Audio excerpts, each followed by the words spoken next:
is Bloomberg Surveillance Early Edition with Francine Lacqua. Good morning and welcome to Bloomberg Surveillance Early Edition. I'm Tom McKenzie in London, and here is what's coming up on today's programme.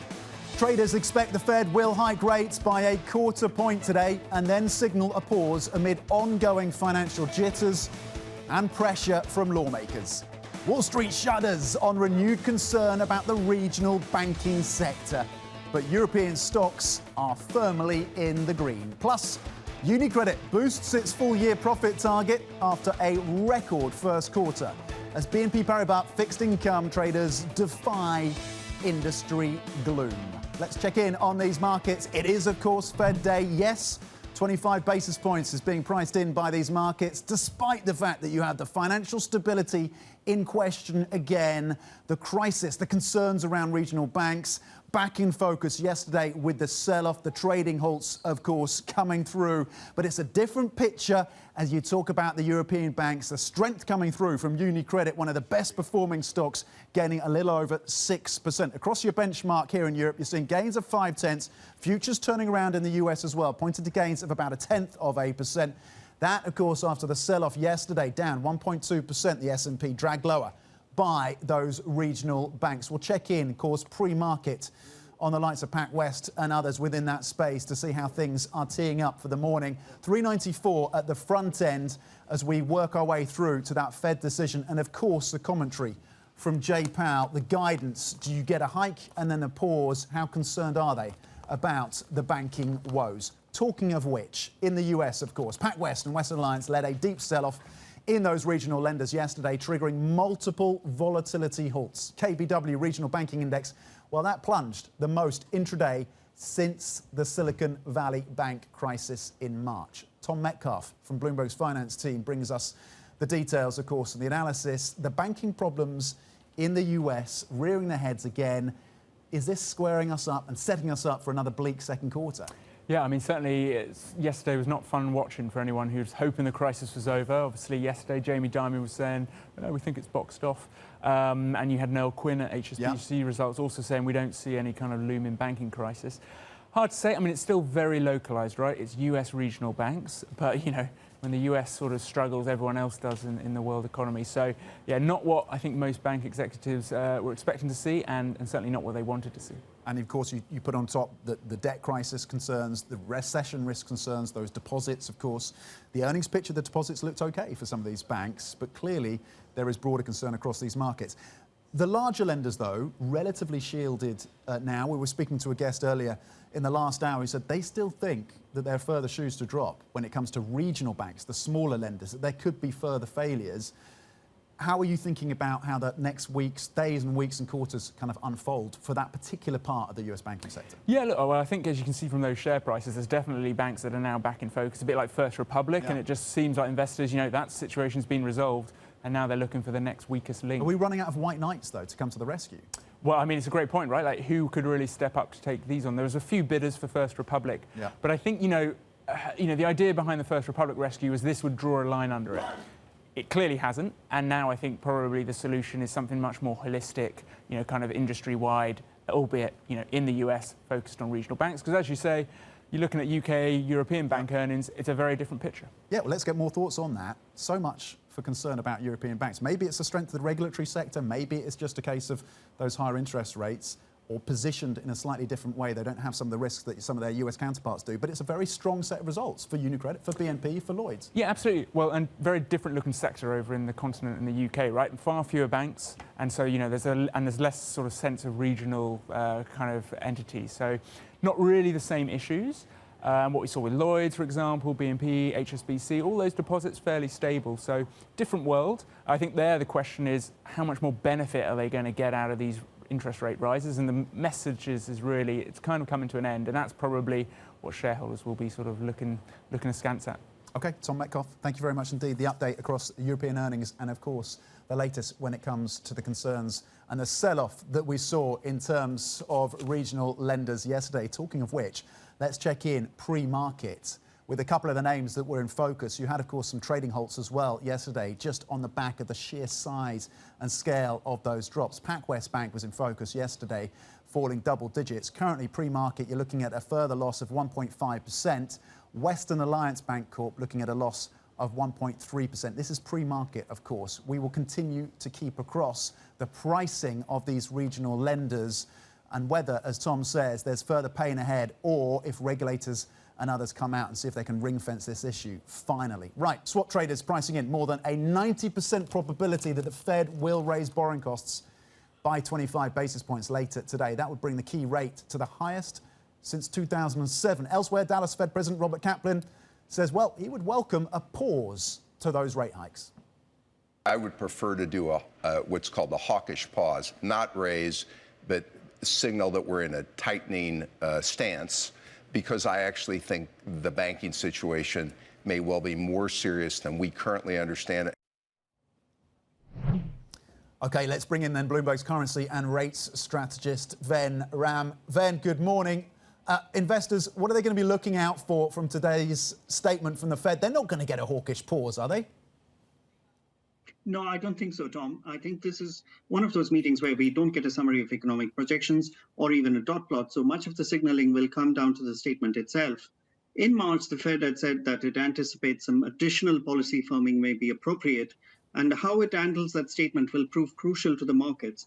If it leaves that part as is, that will be construed as being pretty hawkish.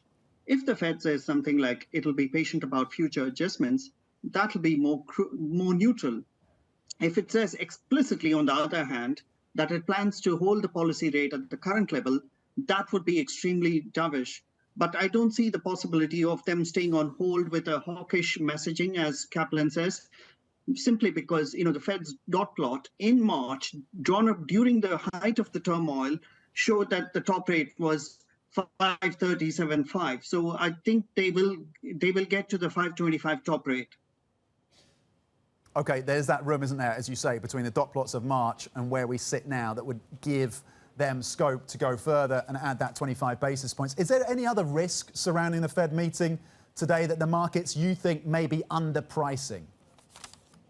Yeah, I think that if you look at the front end of the Treasury curve, I think they are kind of glossing over the risk that the Fed may prove to be hawkish. The markets seem to be saying, look, the Fed is done here and they won't be able to do any more, especially with the banking concerns and the debt ceiling issues that are coming down now to the fore. But the Fed may want to send a signal that it is prepared to do more should inflation continue to be sticky.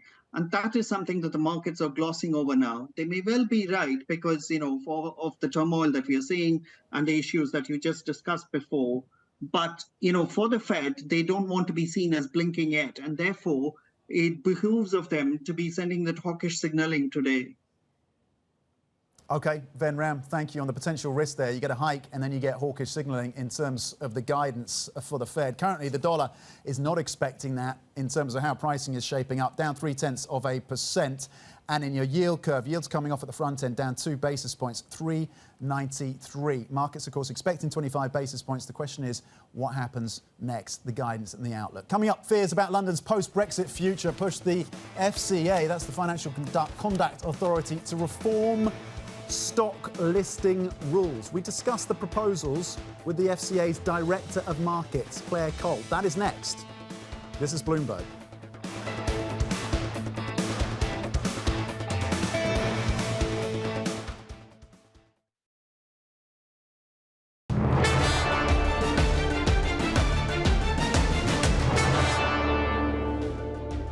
Economics, finance, politics. This is Bloomberg Surveillance Early Edition. I'm Tom Mackenzie in London. Now to a really important UK story. The UK going to new lengths to compete with other key hubs in Asia and New York for IPOs by changing its stock listing rulebook.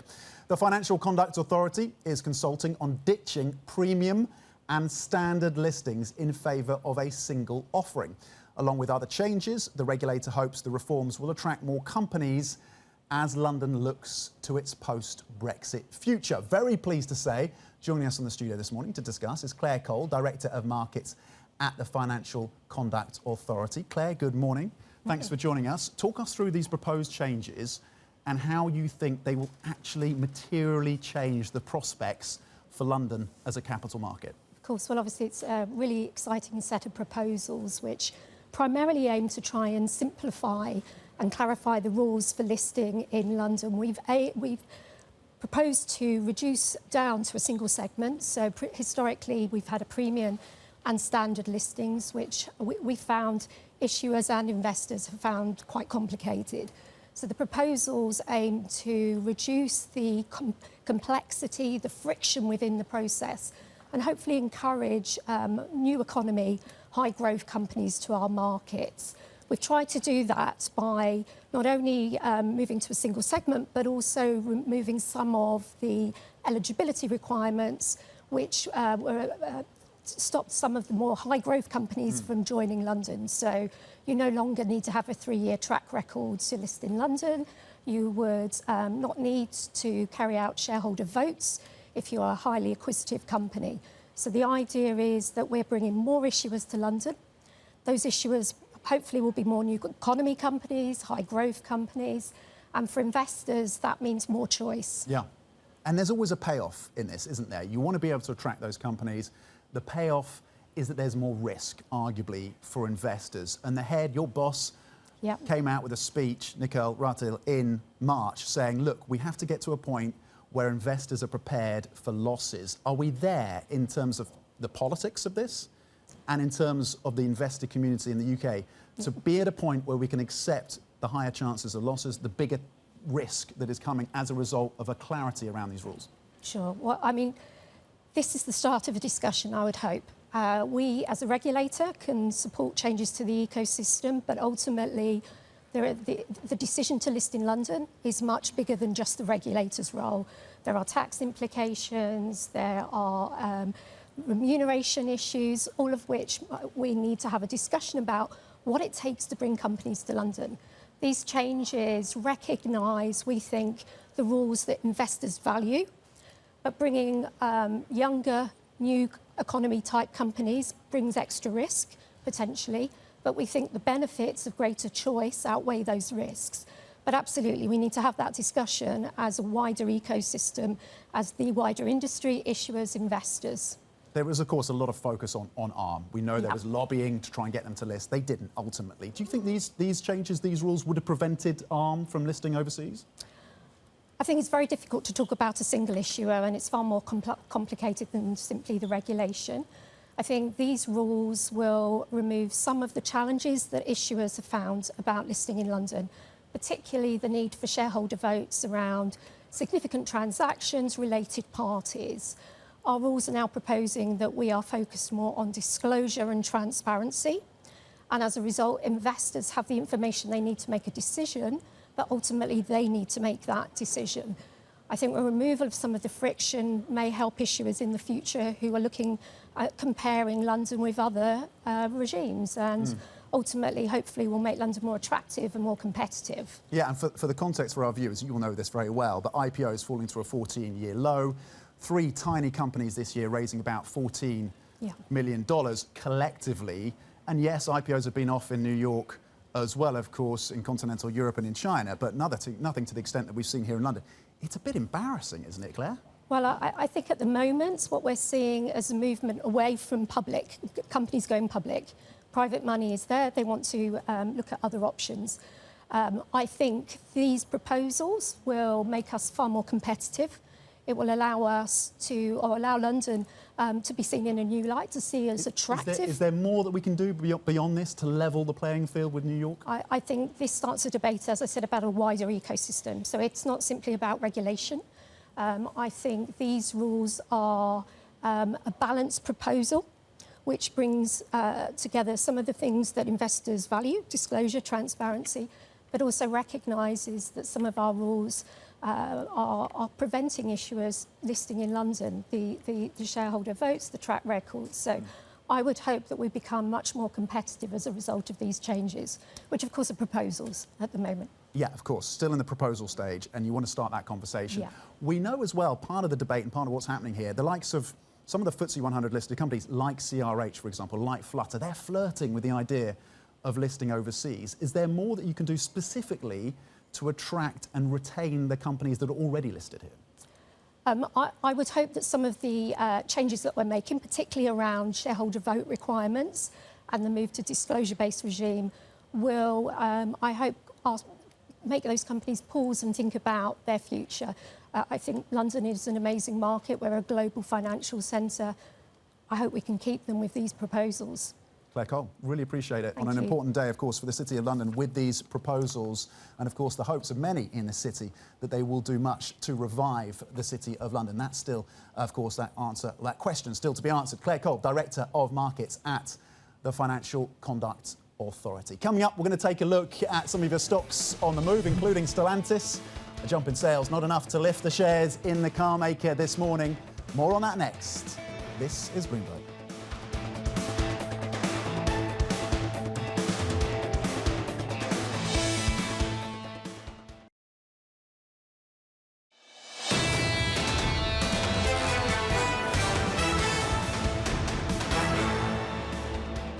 Economics, finance, politics. This is Bloomberg Surveillance Early Edition. I'm Tom Mackenzie in London. Let's get the Bloomberg First Word News now with Alex Morgan. Alex. Tom, thank you. Good morning. Warring generals in Sudan have agreed in principle to a 7-day truce that would pause a conflict that's seen more than 2 weeks of fighting. The proposed ceasefire, brokered by the South Sudanese president, will begin tomorrow as the two sides work towards peace talks. Well, the United Nations says fighting has killed at least 500 people there and displaced 100,000 others. US House Democrats have come up with a workaround that could speed up a vote on increasing the debt ceiling. The procedural move forces a floor vote on a placeholder bill, which could then be amended to increase the debt limit. Support would be needed from at least 5 Republicans to pass the House, and comes after the Treasury Chief Janet Yellen warned of a US default as soon as June. Well, ahead of the Fed's policy decision today, new data shows US job vacancies fell in March by more than forecast. That's as layoffs jumped. The number of available positions decreased for a third straight month to 9.59 million. That's down from nearly 10 million the previous month. Layoffs were at their highest level since December 2020. That's global news powered by more than 2,700 journalists and analysts in over 120 countries. I'm Alex Morgan, and this is Bloomberg. Tom. Alex, thanks. OK, we have had a number of automakers reporting this week, including the likes of Stellantis, Porsche and Ford. Let's get the context then. Bloomberg's Oliver Crook breaking down the numbers for us. Ollie, Ford, Stellantis, Porsche, all reporting. What did we get? That's right. That's the last 24 hours. And obviously, we look forward to Volkswagen tomorrow. But really, across the board for these 3 companies, pricing held up, sales held up. Really a positive story in the first quarter. There's been a lot of questions about when does that pricing power that a lot of these auto companies had begin to reduce. It was not in Q1. However, the outlook is a little less certain. Let's see first with Porsche. The thing you really have to pay attention there is margins. They came in at 18.2%, well within the range of 17 to 19 that they aim for. For Stellantis, they dealt with some of their logistics and some of their supply chain issues. There's another positive story. And Ford absolutely crushed earnings per shares, 63 cents versus the estimate of 42. But really, back to the outlook going forward, it's looking a little bit darker with the slowdown. And really, the question is, how long will this pricing power stay in there? Maybe quite a bit longer for Porsche, but not so certain for Ford and Stellantis. Yeah, Ford pre-market now down 1% following the losses of yesterday. Why the sell-off? Just give a little bit more detail on the negativity, or at least the lack of optimism coming through from investors when it comes to that US automaker. So you have the big macro, right? You have the Fed, which obviously touches everything in every realm of financial markets and human existence, it seems. But really, when you look at the auto industry, and for Ford and a lot of these legacy automakers, why did Ford do well this quarter? It did well because of its combustion engine cars. And when you look at how they actually broke out the earnings, they broke it out between EVs and gasoline for the first time because of how they've restructured the companies. They lost $720 million on EVs in the first quarter. They made $2.6 billion on the gas cars. They're expecting to lose $3 billion this year on the EVs. So really, when you're looking at a company that is in total transition, it's hard enough to do that without having other factors like Tesla cutting prices. And Tesla already has great margins on its EVs. These other companies often are not making money. So if that's the context in which you're going into this, investors are looking ahead and what the path looks like ahead, and that's very challenging. And that doesn't even touch the bottom end, where you have a lot of these Chinese EV companies that are really leaders and really have nailed the pricing on this stuff. Coming up from the bottom in the competition, something that Stellantis has talked a lot about, and that really that these companies are going to come to Europe and eat the European companies' lunch if they can't figure out pricing. Really, really interesting in terms of the cost of that shift to EVs for Ford and some of their competitors. Bloomberg's Oliver Crook out of Berlin for us on all things autos. Thank you. Quickly breaking in and checking on what is happening across these European banks. A massive beat, of course, for the first quarter for UniCredit, a record beat. BNP Paribas, a little bit concerned coming through from analysts around costs. Despite the fact on the top line it came through with a beat, just gaining 0.2%. It's UniCredit that's the standout, though. Coming up, oil in focus. This is Bloomberg.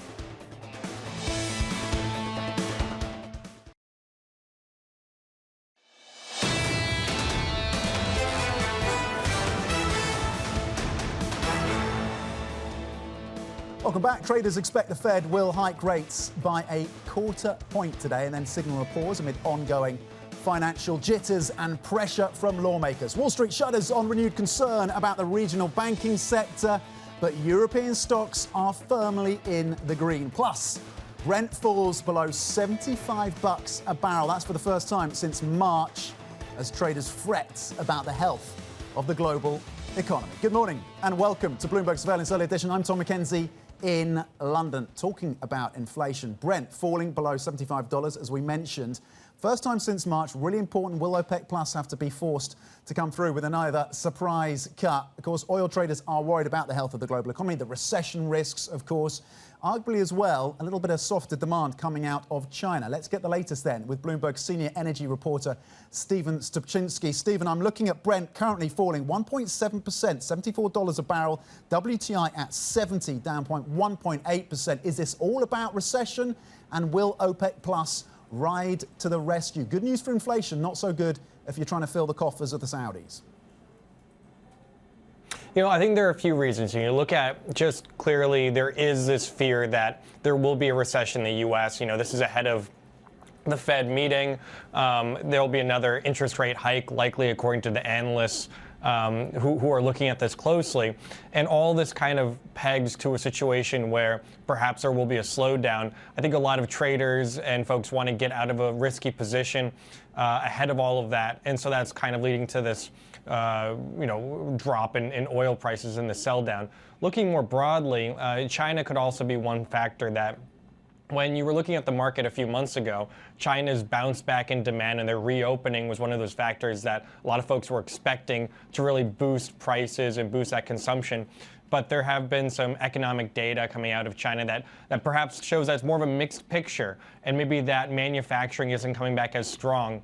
Likewise, Russian oil production has been pretty strong as well. You've seen their exports still pretty high up there, despite sanctions from Europe and other countries where I think a lot of the folks in the market expected perhaps a drawdown in Russian output that would tighten the market more. So the situation for the latter half of the year, the tightness seems to be easing to a degree, and in 2024 it's looking better as well. All of that kind of pointing to lower oil prices in the short term. How OPEC Plus will respond, it's still unclear, but their surprise cut that they made a few months ago or a few weeks back, those gains have already disappeared.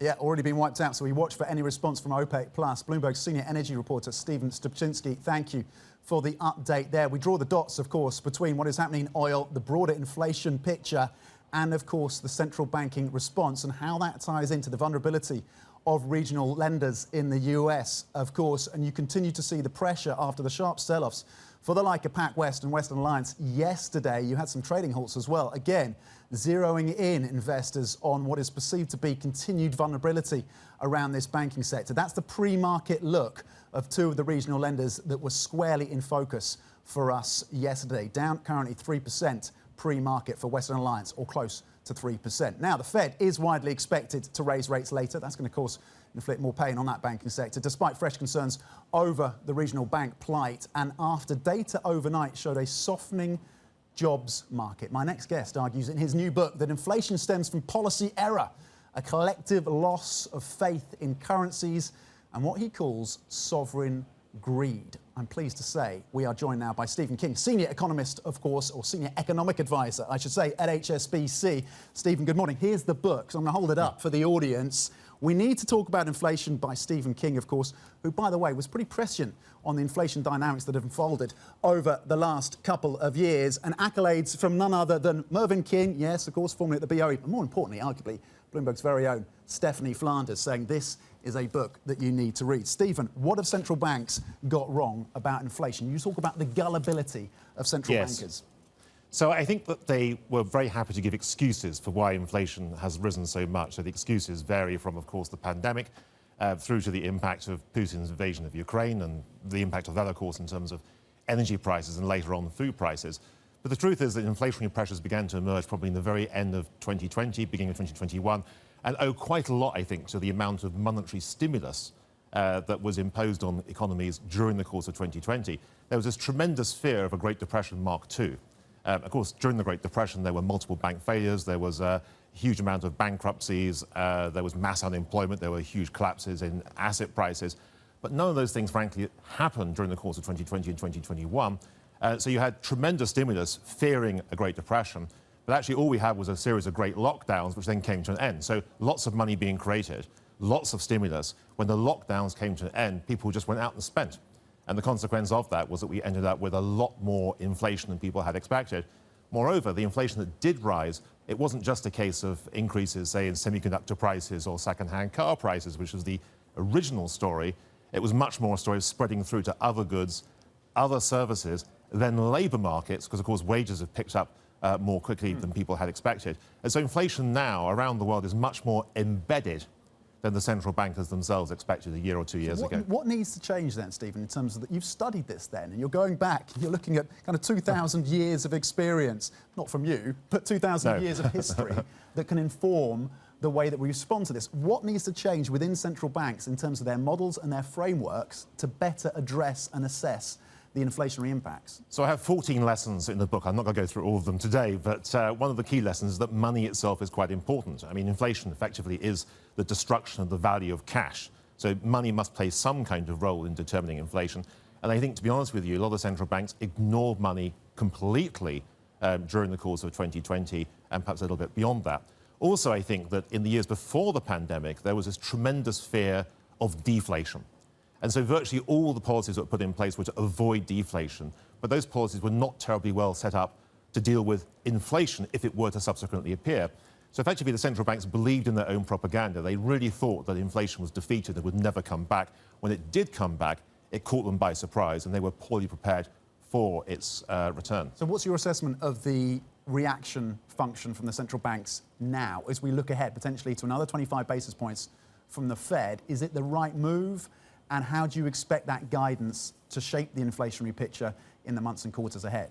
So I think in terms of the consensus, there's a kind of comfortable, cosy view at the moment, which basically says that inflation will come down to 2% in 2 or 3 years' time. That means that short rates are close to a peak and can fall later this year or into 2024 and beyond. And you don't buy that because of the stickiness? So I think there are a couple of risks with this. The first is that if you want to get inflation down to 2%, you may have to work much harder in terms of higher rates for longer than the consensus is currently forecasting. Or alternatively, if the consensus is right about the outlook for short-term interest rates, probably means that inflation is going to be stickier, more persistent than people are currently forecasting. So you either have to accept, as a central banker, that we're going to be above target for some prolonged period of time, or you have to go higher than we already are. Where do you think things land, and to what extent does it break down across the central banks of the ECB, of the BOE, of the Fed?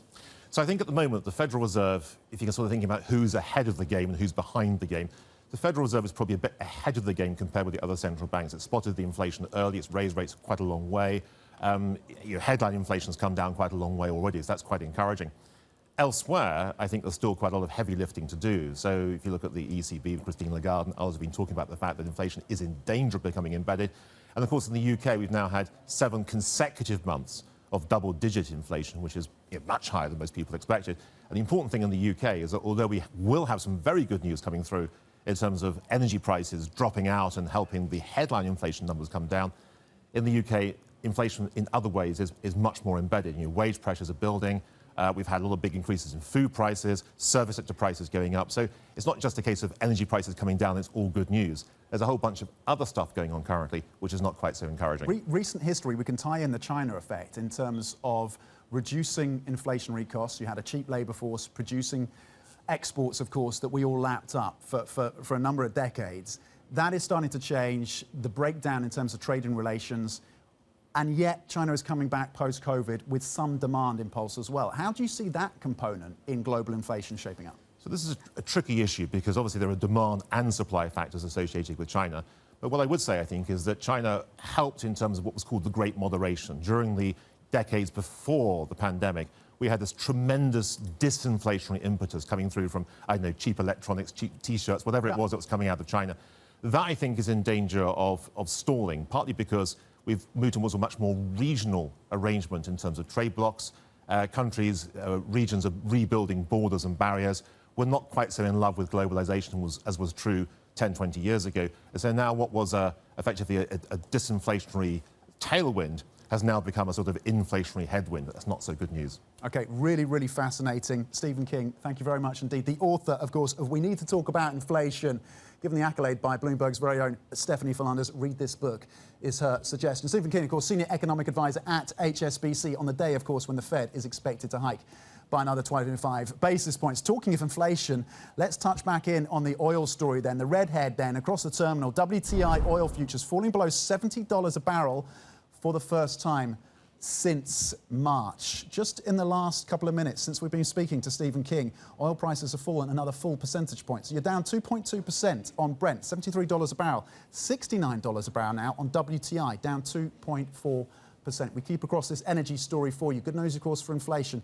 Not so good if you're trying to build out fiscal support for some of these oil producers. That is the redhead across the terminal. WTI oil futures falling below $70 a barrel, currently at $69.97. Coming up, Washington's ability to avert a catastrophic US debt default.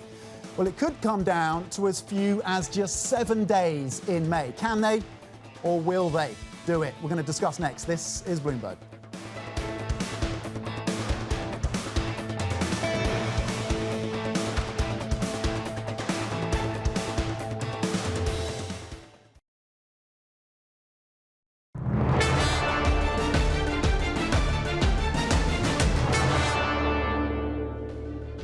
Economics, finance, politics. This is Bloomberg Surveillance Early Edition. I'm Tom Mackenzie in London. Now, the UK's Labour Party has enjoyed a commanding opinion poll lead over the governing Conservatives for much of the past year. Local elections in England tomorrow will be an actual test as to whether Labour has what it takes to get back into power. Here with us is Bloomberg's markets reporter and Today editor, Christina Aquino. Christine, what are you watching for then from the UK local elections? Is there a market read across?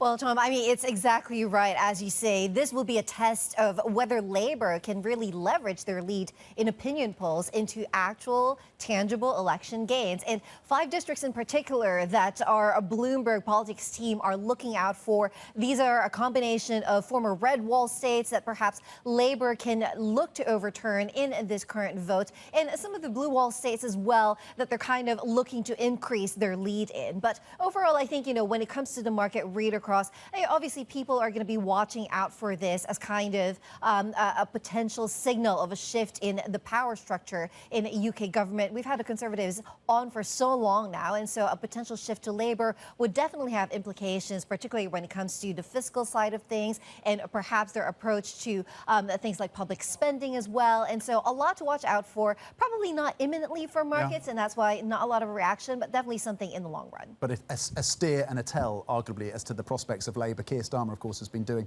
a lot of work trying to court UK business, UK PLC as well, and turning up at environments and forums like the World Economic Forum.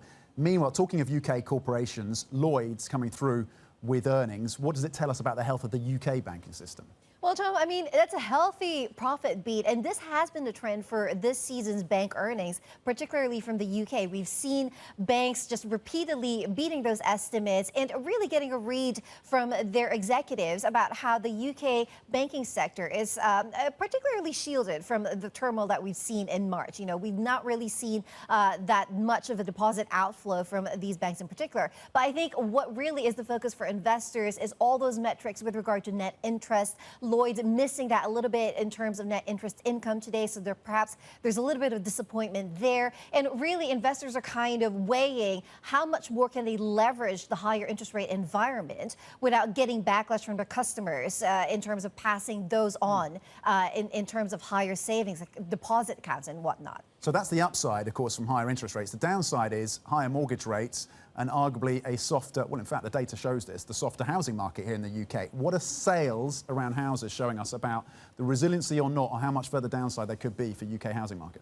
Well, the data that we got today, Tom, the latest from Zoopla, showing that there are more homes for Britons who are in the market to buy, 66% more than we saw from a year ago. But, you know, that sounds like a positive message if you are in the market, you're looking to buy. But overall, it doesn't say great things about the state of the market at the moment, right? I mean, the reason that there are more homes to buy is because a lot of home buyers facing affordability issues. They can't get a mortgage. And, you know, sellers also having to lower their asking prices. That's a trend that we've seen in the housing market so far, all adding up to signs that the UK housing market is still correcting, is still slowing down. OK, Bloomberg's Christina Kino, of course, on all things UK with a particular focus on local elections and the political tell that could come through tomorrow, Lloyd's, and what is happening across the housing market of the UK. Thank you. Let's get the Bloomberg Business Flash now with Alex Morden. Alex.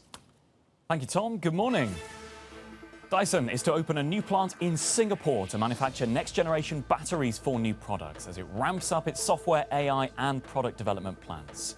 The consumer electronics giant's new factory is part of an ongoing £2.75 billion 5-year investment plan. Now, Dyson will also invest in R&D campuses in the Philippines and in Bristol here in the UK. Bloomberg has learned that the Chinese home appliance giant Midea is exploring a potential acquisition of the Swedish rival Electrolux. Sources tell us that Midea made a preliminary approach in recent weeks, though Electrolux has so far not been receptive to that proposal. Other Asian appliance makers, including Samsung, have also looked at the business. Starbucks has posted a sales beat on strong performances in the US and China. But that wasn't enough to satisfy investors following a 15% run-up in the stock price this year. Well, comparable sales rose 11% in the first quarter, that's beating forecasts. The results underscore consumers' resilience in paying higher prices for discretionary items, such as those oat milk lattes. Well, that's global news powered by more than 2,700 journalists and analysts in over 120 countries. I'm Alex Morgan, and this is Bloomberg. Tom. Alex Morgan here in London. Thank you very much indeed. Now, Washington's ability to avert a catastrophic debt default risks coming down to as few as just 7 days in May. That's the length of time President Biden and House and Senate members are due to be in Washington together between now and June the 1st. Let's bring in Bloomberg's Bruce Einhorn for the latest. Bruce, what is the outlook then in terms of the talks between the two sides? Any reason for hope or optimism? Well, I suppose there's reason for hope in that they are agreeing to meet. So we do have the president meeting on Tuesday next week with the 4 congressional leaders, and that could set off rounds of negotiations if they're really trying to meet this deadline that could be as early as June 1st. This, of course, is a lot sooner than a lot of people were expecting.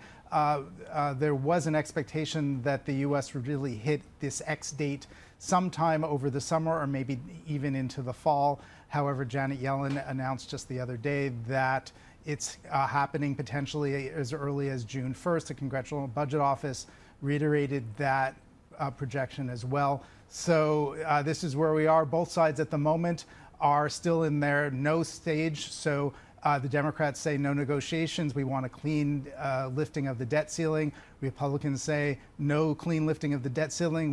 We want negotiations over the budget. So those positions will have to change if they want to reach some sort of a deal before the X date comes. Yeah, the ex-date being flagged by, of course, the Treasury Secretary, June the 1st, potentially with that very small window of time in which to operate. Bloomberg's Bruce Einhorn with the update. Thank you. Coming up, $10 billion. That is the hit to activist investor Carl Icahn's wealth after a short seller report. We'll get that more on that intriguing story. That is coming up next. This is Bloomberg.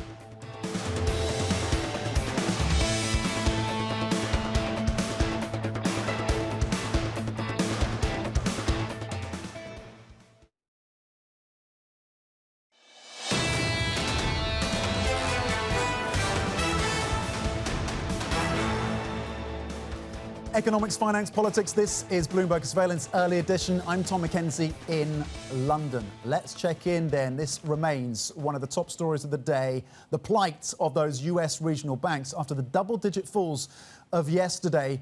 A reminder for those, maybe some who've become a little complacent about where we are in terms of the banking sector of the US, particularly the smaller lenders. Here's the pre-market picture then.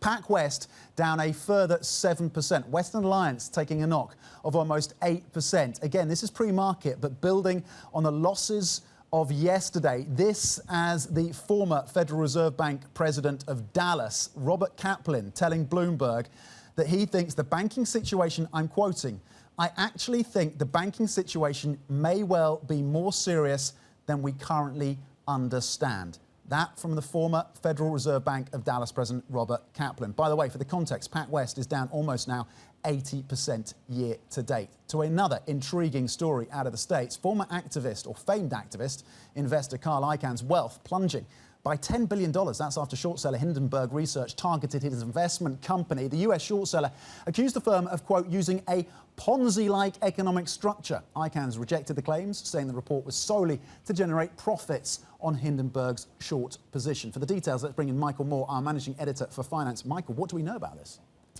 Well, I think this is an interesting report, and it kind of boils down, you know, Hindenburg's done a lot of short reports this year, and this one boils down more simply than some of the others, which is basically they've attracted investors with a very high dividend, and Hindenburg believes that that's not backed up by the company's performance, and the dividend will eventually need to come down.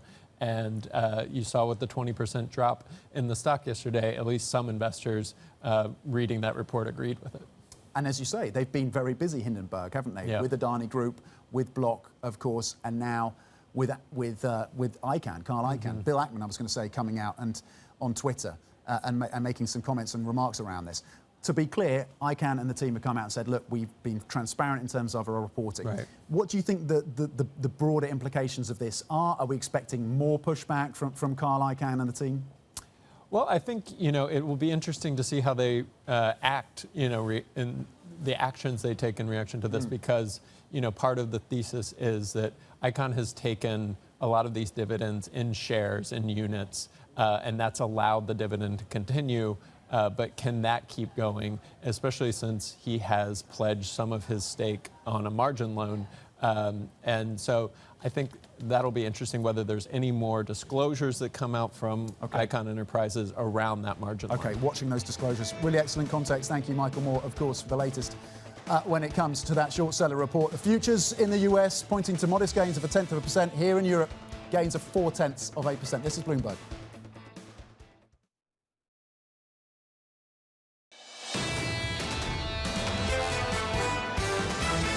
We have not been as careful in thinking about interest rate increases as we should have been. Unfortunately, I don't think the Fed can take much off of its worry list. If you're a prudent central bank, now it's the time to pause and let the economy adjust to all of these moving pieces. Right now, the Fed is saying, we've got this, we can solve it. I don't think that's the case.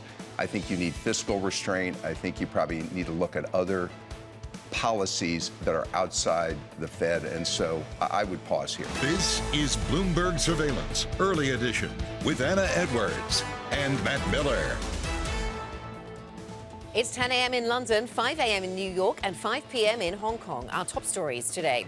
Decision day at the Fed. Policymakers are likely to signal they will put their aggressive interest rate hiking campaign on hold, but not before raising rates once again. Shares of U.S. regional banks take another hit. There's concern that investors haven't seen the last of regulators rescuing small lenders. And Carl Icahn's fortune takes a hit after a short seller takes aim. The billionaire denies accusations his investment company uses a Ponzi-like structure. The company's shares and his net worth plunge. Welcome to Bloomberg Surveillance Early Edition. I'm Anna Edwards in London with Matt Miller in New York. And it's the confluence of our top two stories, I suppose, today, Matt, that will be interesting. How will the Fed respond to tensions resurgent once again this week in the banking sector? How will they factor that into the future trajectory for rates? Yeah, absolutely, especially as we have a former Fed governor warning that this could just be the beginning for the banking turmoil. We'll play you more of that interview with Robert Kaplan a little bit later. But take a look at S&P futures, rebounding slightly from the drop that we saw yesterday, up now 0.1%, but not a big bounce back. And that may be a concern for investors that they don't see a real sigh of relief rally, as it has been called, for these regional banks that have been hit hard. It could be a further signal for the shorts to push further against those banks. The U.S. 10-year yield coming down considerably. Remember, at this time yesterday, we were looking at 350, 355. So we're down another 15 basis points in 24 hours as investors buy bonds. It is interesting to me that you don't see anyone going in, well, you don't see a lot of strength in the U.S. dollar index. Typically, in times of turmoil, investors will pile into the dollar, or, of course, previously they would pile into the yen. That's something you don't see either. The yen only trading at, I think, 135, 136 to the dollar right now. And then NYMEX crude was the big shocker to me, because already we see weakness. We heard from analysts like Amrita Sen that the market is so tight right now. You should see higher prices than the 75 handle we kicked off yesterday with. Now we're at $70.30. Take a look at this 2 days of trading. Yesterday we dropped $4 a barrel for NYMEX crude, and now we're down another $2. So real weakness there shows, I think, concern for what's going on in China, but also maybe some of the banking turmoil is playing into the crude price. Anna, what do you see in Europe? Yeah, certainly that crude price, the moves low that we're seeing in oil prices, a focus here in Europe. But more broadly, Matt, we see actually a little bit of positivity. So maybe that movement we're seeing in the dollar, a reflection of risk aversion yesterday, unwinding a little bit today as sentiment seems to have improved just a touch. We're up, we're higher. We're up by 0.6% on the German market, for example, 0.7% higher over in Paris. So we are seeing some strength. Some of the domestic reporting here in Europe adding to that sentiment. But on the negative side, we see the Brent crude price is also succumbing to the same downward pressure, Matt, you were talking about on WTI, under $75 and then some. $74 is where we trade on Brent, down by 1.7% in just today's session. And there is that focus on China, the growth story there. But interestingly, also the focus on the U.S. economy, cracks emerging, the drop in the price yesterday around the time we got that labor market data, the JOLTS data. So is this more U.S. driven? Here's Stellantis, the auto sector, under pressure today, one of the worst performing sectors on the Stock 600, down by nearly 2% for this business, of course, listed over in Italy. The numbers themselves not too bad, but there's concern about the European demand story, also the pricing story, as we talked about with our colleague Trade Trudell, part of that coming from Tesla, but also elsewhere. Lufthansa down by 2.5%. Again, numbers not necessarily bad looking back, but it was a focus on the cargo side of the business, where we're seeing post-pandemic normalization in terms of those freight rates, which had so benefited this business. And that is the area that's come under pressure. And so Lufthansa trades a little weaker. UniCredit is up by 5%, though, in contrast. So this is the Italian-listed bank, better than expected numbers coming through there. The higher interest rate really playing well for some of the European players in the banking sector, shaking off any concerns around global banking, perhaps here in Europe then, Matt.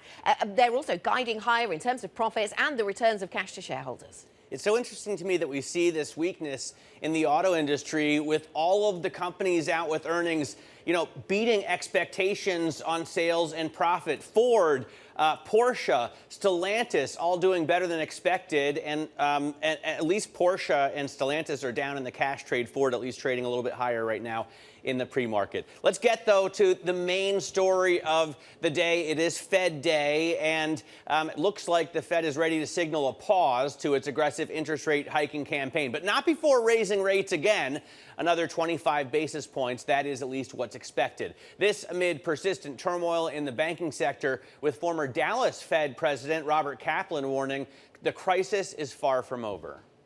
I would prefer to do what's called a hawkish pause, not raise, but signal that we're in a tightening stance, because I actually think the banking situation may well be more serious than we currently understand it. He left the Fed in 2021, but still an important voice, a former Goldman Sachs executive. Bloomberg's Valerie Teitel joins us now for more. So what do we expect today from the Fed? And obviously, beyond the decision, we want to hear what Jerome Powell has to say. First off the bat, Matt, the markets are expecting a 25 basis point rate rise, taking the total hikes of this cycle to 500 basis points, the quickest tightening campaign since Volcker. But there will be hints that it nears its end. The way the Fed is going to communicate this is likely going to come in the opening statement. It is the third sentence of the third paragraph. Some additional policy firming may be appropriate. This is the line they added last meeting. Will they drop it entirely? Will they be very explicit about a pause coming in the upcoming meeting? Or will they keep it open-ended and vague? Remember, optionality, mostly the market reads it as hawkish. Now, for some potential Fed curveballs. We are really hoping today that the Fed has an opinion on the recent banking turmoil and its impact on lending standards. Let's hope that they do. If they keep it open-ended and maybe claim that they need more evidence of these tightening standards coming through the banking sector, that could be slightly hawkish. Also, keep your eye out for the bottom of that FOMC statement where they have the votes. And if there is a dovish dissent, remember in the dots we got in their last meeting, there was one dot below 5%, likely belonging to Goolsbee, who is known as the leader of the dovish camp. Will he stick his head out in a dissent in this meeting, or maybe it's to come later down the line?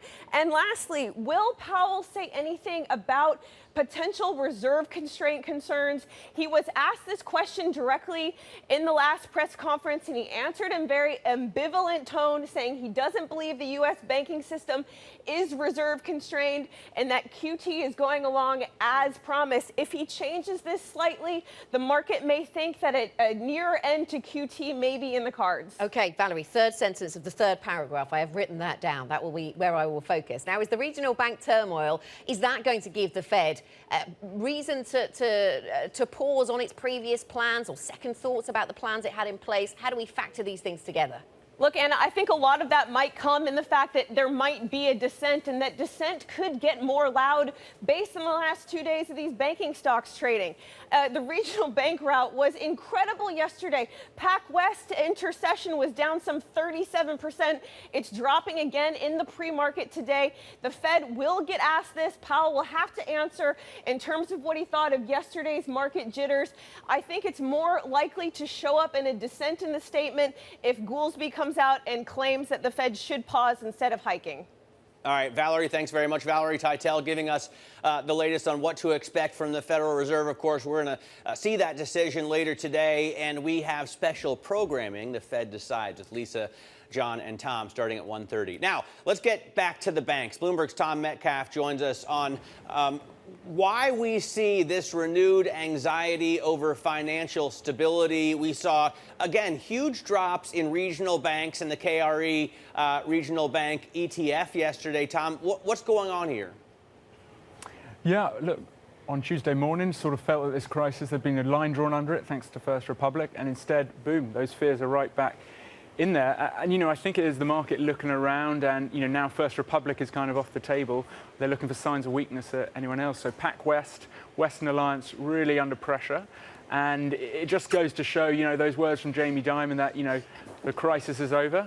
They're looking pretty flawed at the moment, and it'll be very interesting to see what happens today. So while those regional bank shares have slipped in pre-market trading, a lot will probably depend on whether they continue to sort of fall at the extent they did yesterday. Yeah, we were just showing that pre-market performance then, Tom. Let me ask you about the European banking sector. BNP Paribas has relied on its traditional strength in fixed income and higher interest rates to lift revenue in a challenging first quarter for the banking sector. That's as the French lender makes building out its equities unit a priority this year. I caught up with the BNP Paribas CFO, Lars Machenil, earlier. The idea is to basically redeploy that capital organically. So basically in sectors that we know, in countries that we know, in counterparties that we know. And so that is what we will do. And we're not interested in buying anything that has the word bank in it. So that was pretty clear. Not interested in buying anything then that has the word bank in it. All about organic opportunities. BNP part of the European story, but UniCredit also part of the sort of resilient European banking story right now. Yeah, and it's a reminder, this banking crisis, at the moment at least, is very much on regional US banks. So, when you look at the European banks, pretty much a similar message across them, benefiting from higher rates. And at places like BNP, it all really sometimes comes down to those sort of very volatile revenue line items. Do the traders perform? And that has helped Barclays, that's helped BNP. So it's one of those things where across finance, there's sort of idiosyncratic stories right across the industry.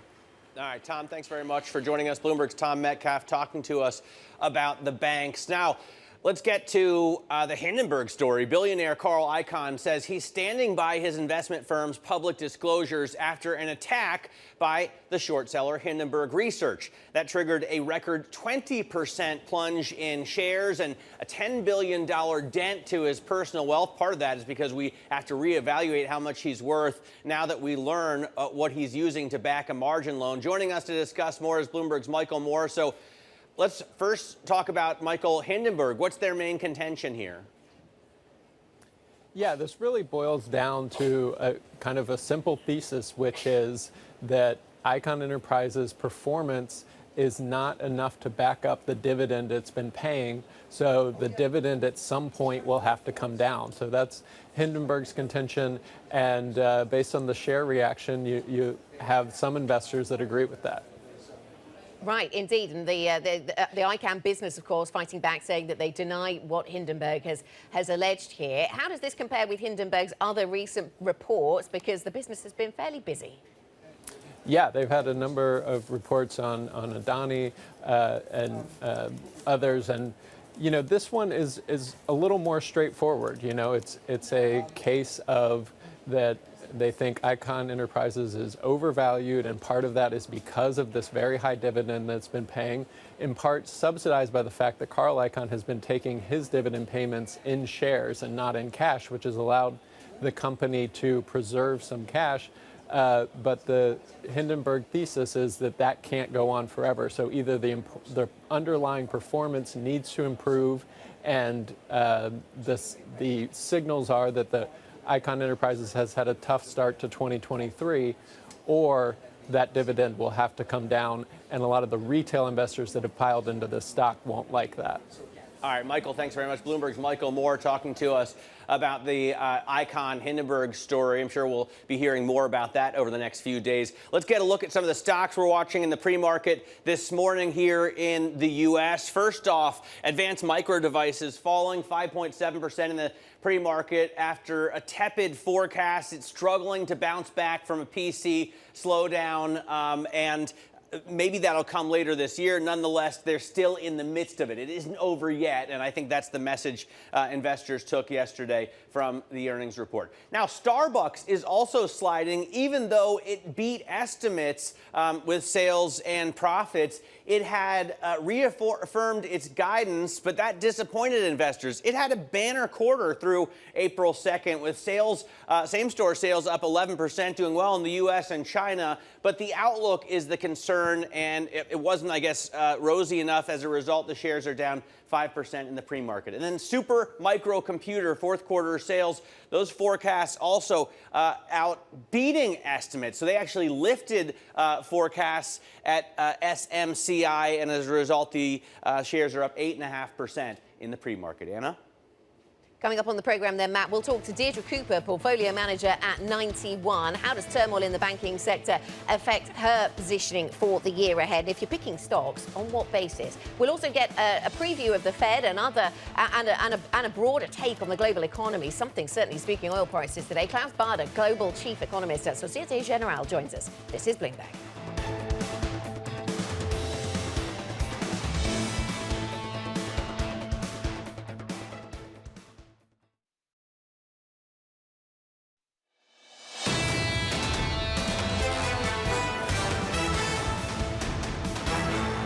This is Bloomberg Surveillance Early Edition. I'm Matt Miller in New York with Anna Edwards in London. Now, Stanley Druckenmiller says the U.S. debt crisis is worse than he imagined and that the Fed is fueling reckless behavior. In a speech Monday at USC's Marshall School of Business, the hedge fund investor said, quote, "The fiscal recklessness of the last decade has been like watching a horror movie unfold." Joining us now is Dana El-Baltaji, Bloomberg managing editor for credit. And Dana, I thought it was also interesting that he said, you know, watching the debt ceiling debate is like worrying about a 30-foot wave when there's a 200-foot tsunami coming in 10 miles behind it. I think he's absolutely right in describing it that way, because at the end of the day, will the U.S. default? No, it's not going to default. But you do have a fiscal problem here. Of course, you've got a massive debt pile, and you have to start to worry about income. That is what he is talking about. And of course, as we know, a lot of governments within the G10 are not very efficient. Efficiency is a huge issue across the board. They do have to look at how they can cut costs. That's going to be extremely painful, especially since we are looking at the possibility of an economic recession globally. Dana, good morning. I thought it was really interesting to focus on bank stocks once again, another day of weakness on regional banks, of course. And Robert Kaplan's take really interesting here about what is priced in and what is not. And he was suggesting that actually the bank stocks have moved because of their focus on, because of the way they hold treasuries, and that's been priced in, but Right. not any fundamentals about credit risk. And that, in his view, could be a more painful stage still to come. That is exactly my view, too, because at the end of the day, we do see that there is a crisis of valuation out there. I think there are a lot of people that haven't come to terms with the fact that the value of their asset has gone down. They're not ready to realize those losses yet, whereas banks have. And so in that case, when you have basically that gap in valuation between the real world and what banks are willing to pay for them, for instance, that's when you know that standoff has not been resolved. We are yet to see the price of that within the credit world. Okay, Dana, thank you very much. Bloomberg's Dana El-Baltaji with the latest on credit markets. And for more market analysis, check out MLIV Go. That's the function to use on your Bloomberg terminal to find the Markets Live blog. This is Bloomberg.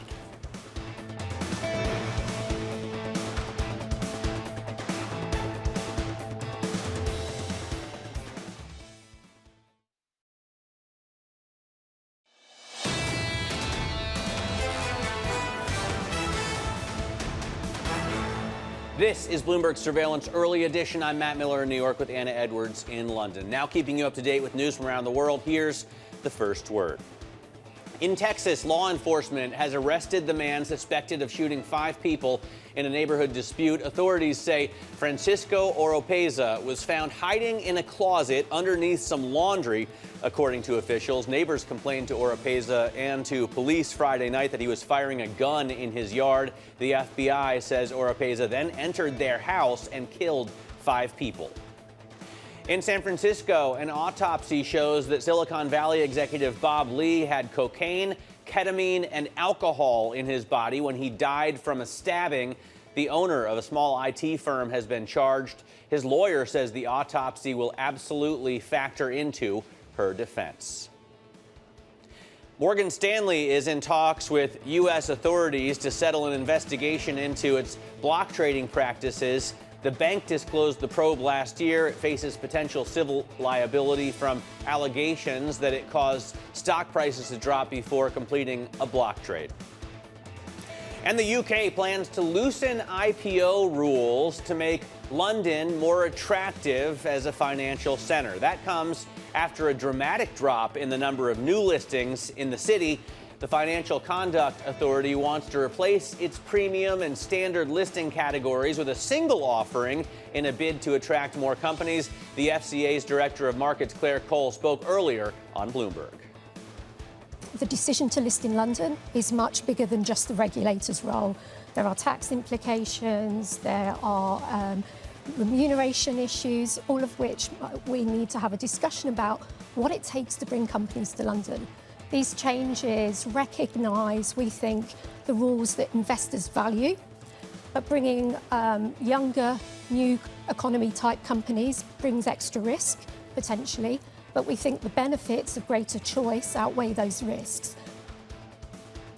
So that was very interesting, Anna, and it seems like the rules really favor founders rather than investors, right? They allow two share classes. No more shareholder votes are necessary on things like acquisitions. So it seems like they're trying to sweeten the pot for the founders and not really for the shareholders.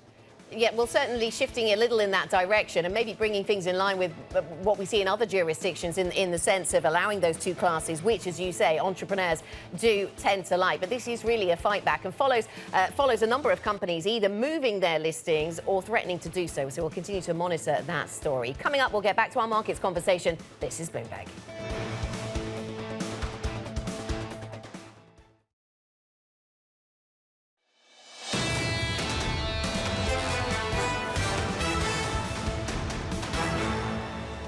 This is Bloomberg Surveillance Early Edition. Here's what you need to know. Decision day at the Fed. Policymakers are likely to signal they will put their aggressive interest rate hiking campaign on hold, but not before raising rates once again. Shares of US regional banks take another hit. There's concern that investors haven't seen the last of regulators rescuing small lenders. And Carl Icahn's fortune takes a hit after a short seller takes aim. The billionaire denies accusations his investment company uses a Ponzi-like structure. The company's shares and his net worth plunge.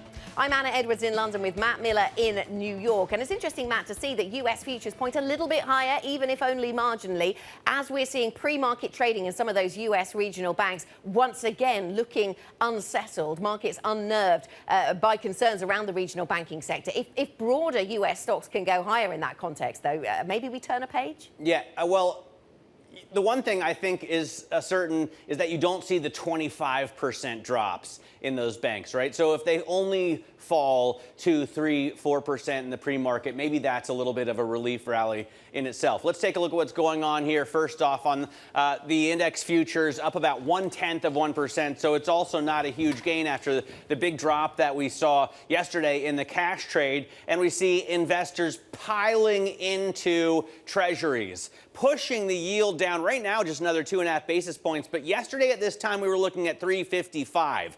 So now we're down 15 basis points in 24 hours. The Bloomberg US Dollar Index is actually quite a bit weaker than I would have expected at 1225. Maybe we gained a little bit into this bad news, but it does seem relatively weak, especially when you look at it against the yen. You can only buy, or I should say, you can still buy 135 yen, 136 yen for a dollar. So the Japanese yen is also not a safe haven currency where investors have gone. NYMEX crude is what I think is one of the most interesting assets, although there are many to choose from, because we've fallen $5 in 24 hours. We were at a 75 handle yesterday. I looked at my Bloomberg this morning and saw 73 for Brent and thought it must be WTI, but I realized quickly that I was wrong, and they just both seen gigantic drops over the past couple of days. Let's take a look at those regional banks and how they're doing in the pre-market. They've been trading for about an hour and a half now.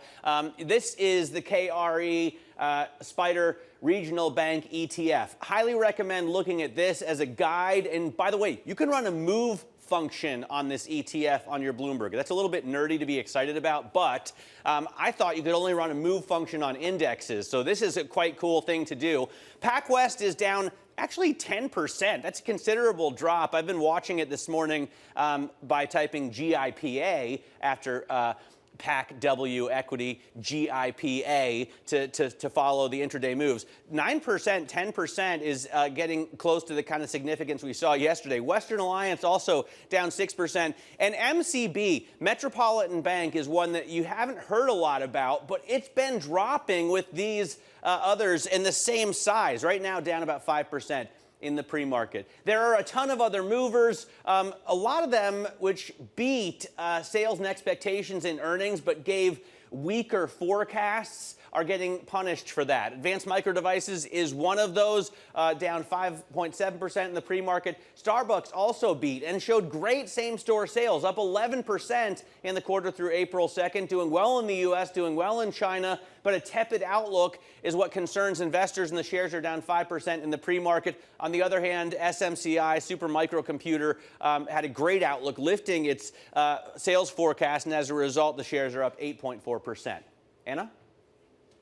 Let's have a look at where we are on the European equity space then, Matt. And actually, we see some of the same themes that you just referenced there. So European stocks broadly keeping their head above water, up by 0.3%, rebounding some of the heavy selling of yesterday. And actually, in yesterday's session, European stocks closed down a greater percentage weaker than US stocks. So we had something of a rebound today at the start of trade. Most sectors in positive territory, in fact, weighed down a little bit. We'll come to that in a moment. Well, in fact, now on the energy names. So energy stocks are weaker. That's as a result of the weaker oil price. And Matt, you were referencing the big drops we've seen, down another $1.58 on the Brent price this morning, another 2%, 73 now the handle. So real weakness coming through. Once again, concerns around the global economy. Is it China? Is it the US? That seems to be taking the edge off trade on oil markets. Stellantis, this is another example, Matt, of what you were talking about, a company where the backward-looking numbers don't look so bad, but concern about what they will sell in Europe and the prices at which they will sell cars globally. Those seem to be issues for investors, and the stock down by 1.9%. UniCredit, on the other hand, underscoring how it is still possible to beat expectations. The numbers came in better. The guidance was higher. They are guiding for more returns of cash to shareholders as well. The higher interest rate environment really playing out well for some European banks, and that stock up by more than 4%. All right, let's talk about what's going on in these markets right now with Deirdre Cooper, portfolio manager over at 91. She is responsible for sustainable investing there, Deirdre. And, you know, I was looking at the notes this morning and wondering how we ask you about bank stocks. U.S. regional banks don't fall under your purview, but it's something I guess you just can't ignore when they seem to drive markets. I think that's exactly right. We don't invest in U.S. regional banks, but what really matters for us is financial conditions. And that matters for pretty much every investor, and we continue to monitor this situation. I think our view is that this isn't over yet. There will continue to be volatility in the bank market in the US, and therefore concerns around financial conditions. Having said that, as we look at our companies, as we look at their access to capital, we're actually reasonably sanguine about that. And we see, you know, we're obviously today, decision day, as you call it on Bloomberg. We do expect to see, I think as many do, another hike this evening, but we do think we're at the end of that rate cycle. And therefore that makes us also a little bit more optimistic about those financial conditions going forward. In fact, on the other side, what we do see is a fairly clear indication of a consumer-driven recession. Okay. But that's somewhat offset by stimulus and policy, much of which is sustainability driven. Okay, Deirdre, so that's really interesting. If you see a consumer-driven recession, and so you think that stock picking is going to be crucial, on what grounds, on what basis? What is it you're looking for? Is it all about some measure of quality, sustainability of dividends? I mean, what are you looking for? So what we really look for are structural growth drivers, and those have to be related to sustainability. And that encompasses a wide variety of different drivers. That includes companies that are, driving decarbonization. And those are beneficiaries of things like the Inflation Reduction Act in the US, but much, much broader policy around the world. So that includes policy in China, it includes policy in India, in Europe. We also look at, for example, companies in the financial sector, very different to your US regional banks, but for example, banks in emerging markets with growing microfinance operations. So we, in terms of positive results, positive outlook, we had some great performance from banks in Indonesia that are providing finance to underserved consumers, and those drivers are not economically cyclical. That's a very different cycle, and that allows us to deliver performance footprints that are also quite different to a typical equity market performance. So that benefits from a structural shift. And thinking about that structural shift to the energy transition, which we talk about very often, are you concerned about the availability of some of the assets that we're going to need to enable that? We have a story on the Bloomberg this morning talking about copper markets. The story citing analysts saying that there's just not going to be enough of that particular metal to fuel the energy transition to help us get to net zero. Is that a concern for you? Is that an investment opportunity for you? So it's something we spend a lot of time looking at, and much has been written, as you said, about critical minerals for decarbonisation.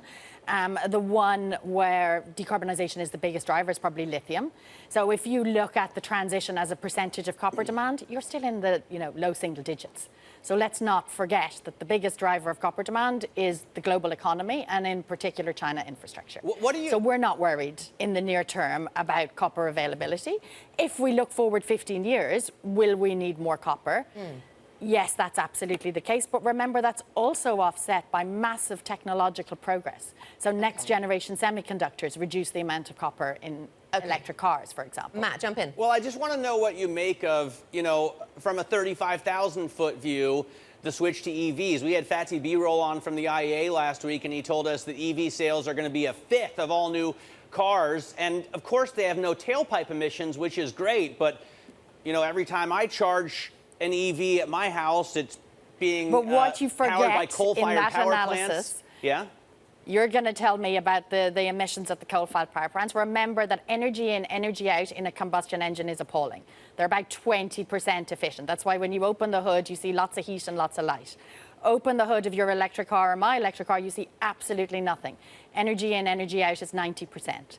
So even if you were to use 100% coal-fired power, your EV is still better from an emissions perspective, which, by the way, no grid in the world uses. And you don't worry about the battery, the mining to make the battery. I mean, does any of that stuff outweigh the benefits? You have to take that into account, but it doesn't outweigh the benefits. So the EV is about twice as carbon intensive to produce, but once you drive it, you reduce emissions.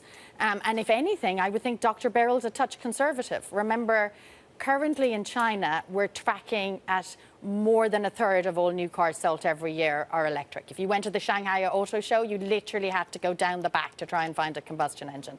My Chinese team members are telling me that people are calling combustion engines zombie cars. So this transition is happening much faster in regions that we're maybe not looking so closely at. In the US, EVs are still single-digit percentage of car sales. In Europe, you're moving up into the high teens, into the 20s. OK, so this is an area of sustainability that we talk about a lot, obviously, the pivot towards electric vehicles. What about underappreciated trends, Deirdre, although you suggest that maybe we don't appreciate the speed of that one. But what about underappreciated trends where you see real opportunities? What's the biggest opportunity for you right now in sustainable equities? So it really depends on where you look. If we look in China, we do think that the pace of growth in that electric car market continues to be underappreciated. We also think Chinese stimulus is moving from infrastructure, from high-speed trains, much more towards renewable energy. That will really support this space. If we look in Europe, it's energy efficiency.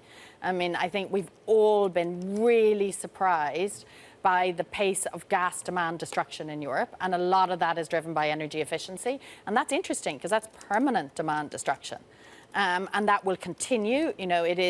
This is heat pumps, this is industrial energy efficiency. We see this in company reports, companies like Schneider Electric, that continue to see much, much better outlook in terms of orders and revenue growth than they normally would at this point in the cycle.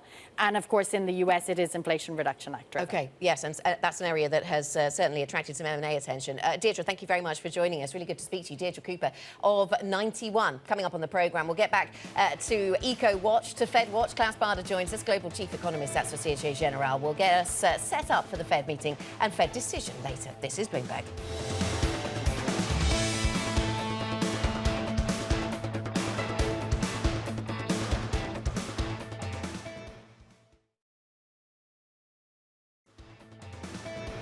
This is Bloomberg Surveillance Early Edition. You're looking live at the Principal Room. Coming up later today, an interview with the Ford Motors CFO, John Lawler. That's at 8 a.m. New York time.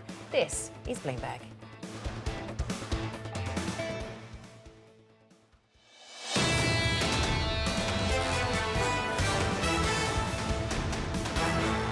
This is Bloomberg Surveillance Early Edition. I'm Matt Miller in New York with Anna Edwards in London. Now, former Dallas Fed President Robert Kaplan says the U.S. regional banking crisis is far from over and the Federal Reserve should pause its rate hike campaign. Kaplan spoke in an interview with Bloomberg's Kathleen Hayes.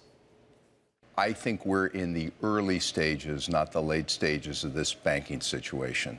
I think there's been a pretty significant change for the prospects of small and mid-sized banks. They provide most of the lending to small, mid-sized businesses in the United States. And we've just seen the first phase of this, which is the asset-liability mismatch, which is sort of the most obvious issue.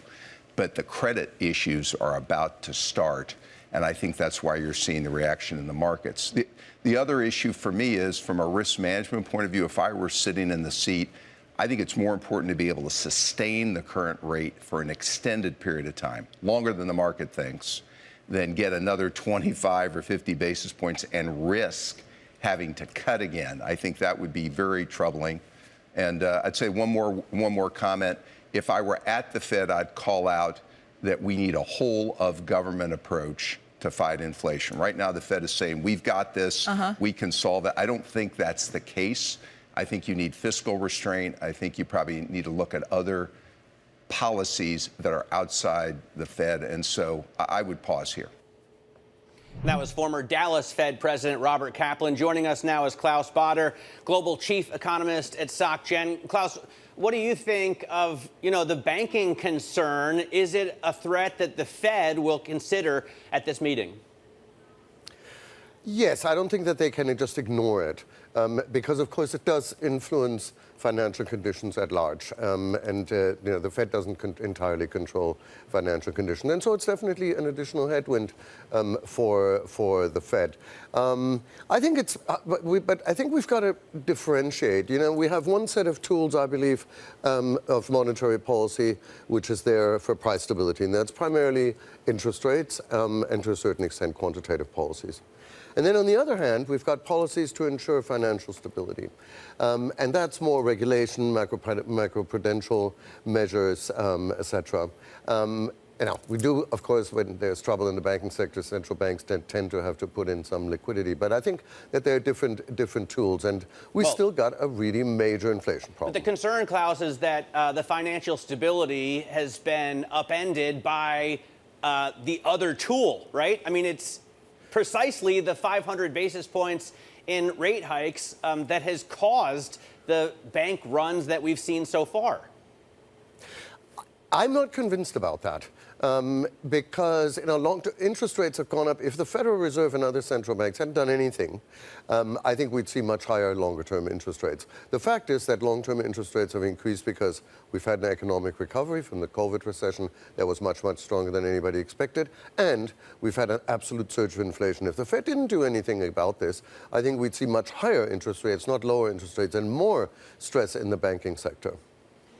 Klaus, good morning to you. So how would you expect the Fed to, as you describe it, we still have a major inflation problem, or that the US still has one, as do many parts of the world. So how should the Fed look to word its communications today, then, to set the right tone for what comes next? Yeah, I think they should be very, very open. They raised 25 basis points. They were doing this to get back to our price target, our inflation target. And then at the same time that, they are, of course, aware and watching that there's numerous signs of the economy losing some steam. But I think losing some steam in the U.S. economy, particularly as far as the labor market is concerned, doesn't necessarily lead you invariably to a recession or a serious downturn. The fact is that, the labor market is super tight, and you cannot sustain the kind of rate of employment growth that we've seen over the past, because it far exceeds the natural growth of the U.S. labor force. Can you picture, what is the conversation going to be like, do you think, as we get to the second half of the year? Is it going to be about when we get to rate cuts, or is it going to be about whether the Fed peaked too soon and whether we should actually see more hikes to bring that stubborn inflation down? Well, I think that there's a very significant risk of that latter one. And I think for the market, this is the key risk, because the market is very clear.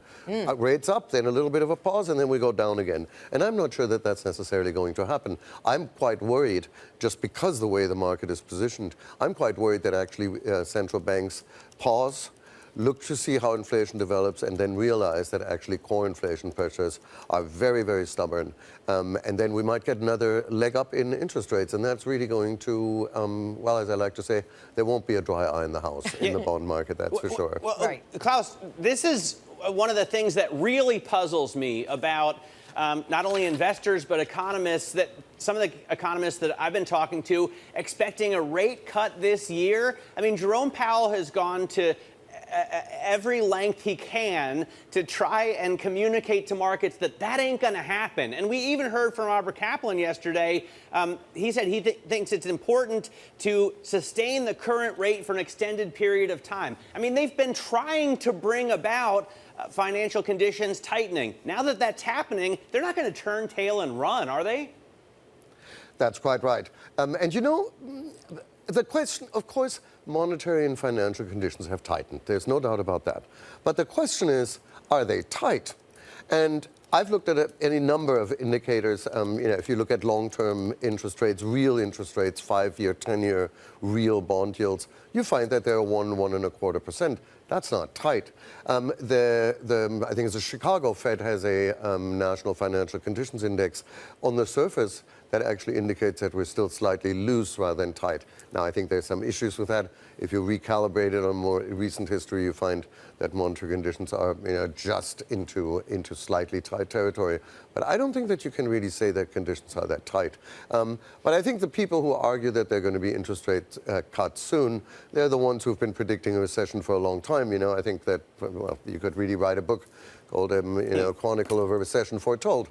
People have been calling for a recession already last year. It hasn't happened. And I don't think that's going to happen imminently either in Europe or in the United States. OK, Klaus, thank you very much. Klaus Baader joining us there from Societe Generale with his thoughts ahead of the Fed decision. And stay with Bloomberg for our special coverage of the Fed decision and its news conference, of course.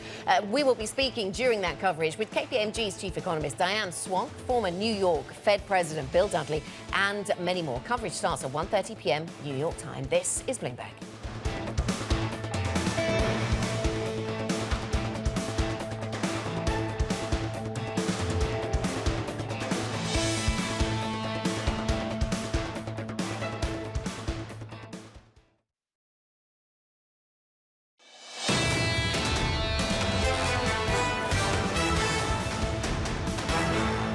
This is Bloomberg Surveillance Early Edition. I'm Matt Miller in New York with Anna Edwards in London. Now a look at what's ahead today. Airbus earnings are coming out at 11:45 Eastern Time. The company's been struggling with supply chain disruption and has delivered fewer jets last quarter. Definitely tune into the European close for that, as Guy Johnson is the expert. Key U.S. eco data today includes ADP employment and ISM services figures. We pay very close attention, especially to ISM data. That data comes ahead of today's main event. That is, of course, the Federal Reserve rate decision at 2 p.m., followed by Powell's news conference at 2:30. Don't forget, though, at 1:30, the Fed decides. Our special starts with Tom, John, and Lisa. Plus, we're going to get more tech earnings after the bell. Qualcomm reports, and we're all paying very close attention to chips as well. So there's a lot going on for a Wednesday, Anna. Yeah, a lot going on. I didn't realize there was more than just the Fed decision. But on the Fed decision, I was taking notes, Matt, I hope you were, as Valerie Teitzel was telling us what to watch for. The third sentence of the third paragraph was where she thought we might get that specific guidance about a pause, if we get that, of course. And interesting to think about whether we get any dovish dissent, as she was suggesting, and also a view on lending and a view on the banking sector. Will it be too soon to say, or will they have something material to add to that conversation? Don't forget QT. Valerie wants to know very much how the Fed's going to deal with QT, with quantitative tightening, and I think a lot of experts we have talked to agree. There we go. We've got the full list. Right, that is it for Early Edition. Surveillance is ahead with Tom, John and Lisa. They'll be speaking to the Ford CFO. This is Bloomberg.